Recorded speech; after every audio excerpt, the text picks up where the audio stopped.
নারী ও শিশু নির্যাতন দমন আইন, শিশু আইন 2013 কিংবা জাতীয় শিশু নীতি সবই কাগজে কলমে খুব চমৎকার করে লেখা আছে, কিন্তু মূল চ্যালেঞ্জ কোথায় আছে সেই বিষয়টি আমরা এখন আলোচনা করতে পারি। সংস্কৃতিগত নিরাপত্তা এবং সামাজিক লজ্জা, লোকে কি বলবে, এই একটি ভয় পরিবারগুলোকে এখনো নির্যাতন চেপে রাখার একটা বড় কারণ হয়ে দাঁড়িয়েছে। ফলে অপরাধীরা পার পেয়ে যায় এবং পরবর্তী অপরাধ করার সাহসটা পেয়ে যায়। আইনি দীর্ঘসূত্রতা এবং নিম্ন সাজার হার, মামলা হওয়ার পর বছরের পর বছর বিচার ঝুলে থাকে। সাক্ষী সুরক্ষা অভাব এবং প্রমাণের অভাবে শেষ পর্যন্ত সাজার হার অত্যন্ত হতাশাজনক, যা 3% থেকে 5% কাছাকাছি। প্রাতিষ্ঠানিক সমন্বয়হীনতা, পুলিশ, সমাজসেবক অধিদপ্তর এবং স্থানীয় প্রশাসকের মাধ্যমে দ্রুত সরানোর ক্ষেত্রে এ ধরনের সমন্বয়হীনতা স্পষ্ট। কার কি দায়, সমষ্টিগত জবাবদিহিতা, শিশু নির্যাতন রোধ করা একক কোনো মন্ত্রণালয় বা সুশীল সমাজের একক কাজ নয়, এটি একটি ত্রিমাত্রিক দায়িত্ব। সেই ত্রিমাত্রিক দায়িত্বগুলো কি? পরিবারের দায়িত্ব, সন্তানকে গুড টাচ এবং ব্যাড টাচ শেখানো এবং তার সাথে এমন একটি সম্পর্ক গড়ে তোলা যাতে অস্বস্তিকর কোনো ঘটনা সেটা বাবা মার সাথে শেয়ার করতে পারে। রাষ্ট্র এবং প্রশাসনের দায়িত্ব কি হতে পারে? জিরো টলারেন্সের নীতি গ্রহণ করা, রাজনৈতিক বা সামাজিক প্রভাব মুক্ত হয়ে দ্রুততম সময়ে বিচার নিশ্চিত করা। নাগরিক সমাজের দায়িত্ব কি হতে পারে? অপরাধীকে সামাজিকভাবে বয়কট করা, ভুক্তভোগী শিশুর দোষারোপ করার নোংরা মানসিকতা থেকে বের হয়ে এসে তার পাশে দাঁড়ানো। ভবিষ্যৎ কর্মপন্থা, নতুন ছোঁয়ায় সমাধান খুঁজে বের করা একটা সমাধান হতে পারে। সম্মানিত শুধু কেবলমাত্র কান্নাকাটি বা উদ্বেগ প্রকাশ করা কোনো লাভ নেই।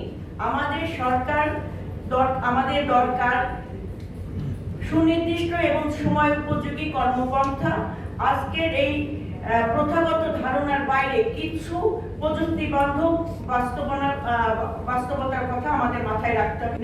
ন্যাশনাল চাইল্ড প্রোটেকশন অ্যাক্ট এবং ডেডিকেটেড ড্যাশবোর্ড, বর্তমানে 1098 চাইল্ড হেল্পলাইন প্রশংসনীয় কাজ করছে, কিন্তু এর পাশাপাশি যদি আমরা সমন্বিতভাবে মোবাইল অ্যাপ ব্যবস্থা করতে পারি, যেখানে একটা ক্লিক কিংবা ভয়েস কমান্ডের মাধ্যমে ভুক্তভোগী শিশু আপনার কিংবা প্রত্যক্ষদর্শী সরাসরি ভিডিও কিংবা অডিও বার্তা রিপোর্ট আকারে প্রেরণ করতে পারবে। এই রিপোর্ট সরাসরি স্বরাষ্ট্র মন্ত্রণালয় এবং জাতীয় মানবাধিকার কমিশনের সেন্ট্রাল ড্যাশবোর্ডে ট্যাগ করা যেতে পারে, যাতে কোনো মামলা কিংবা কোনো থানা মামলা বা তদন্তের ক্ষেত্রে অবহেলা করতে না পারে। নাম্বার 2, সরকারি বেসরকারি যৌথ উদ্যোগে কমিউনিটি ওয়াচ গ্রুপ খোলা যেতে পারে। প্রতিটি ওয়ার্ড, ইউনিয়ন, স্থানীয় যুব সমাজ, শিক্ষক, ইমাম, পুরোহিতদের নিয়ে শিশু সুরক্ষা কমিটি গঠন করা যেতে পারে। তারা শুধু সচেতনতা বাড়াবে না, বরং কোন পরিবার কিংবা প্রতিষ্ঠানে শিশু নির্যাতনের লক্ষণ, যেমন হঠাৎ চুপ হয়ে যাওয়া, শরীরে কোনো আহতের চিহ্ন যদি দেখে, সেক্ষেত্রে সাথে সাথে হস্তক্ষেপ ব্যবস্থা গ্রহণ করতে পারে। 3 নাম্বার, স্কুল কারিকুলামে ডিজিটাল সেফটি এবং হাইজিন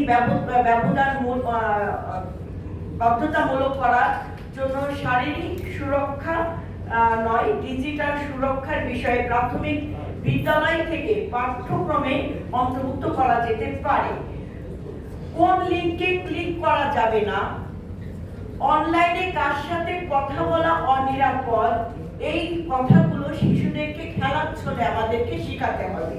4 নাম্বার, প্রতিটি থানায় চাইল্ড ফ্রেন্ডলি কর্নার এবং বিশেষায়িত ট্রাইব্যুনাল।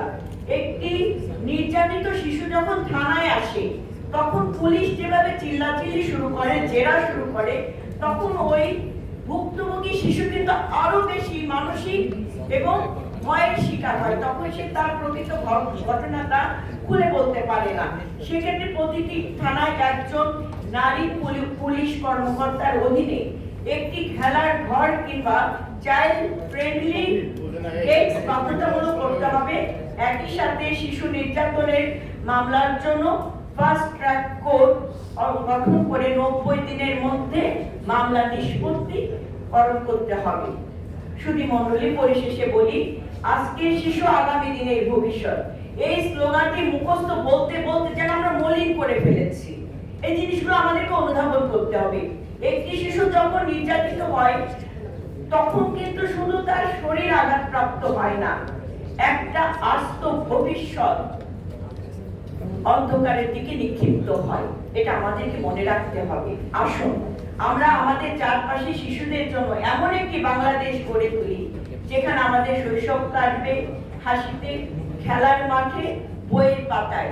আমরা যেন শিশুদেরকে বলতে পারি ভয়মুক্ত জীবন যাপন করতে, নিজের কথা নিজে বলতে, ভয়মুক্ত জীবন যাপন করে আমরা যেন একটা সুন্দর বাংলাদেশ গড়তে পারি।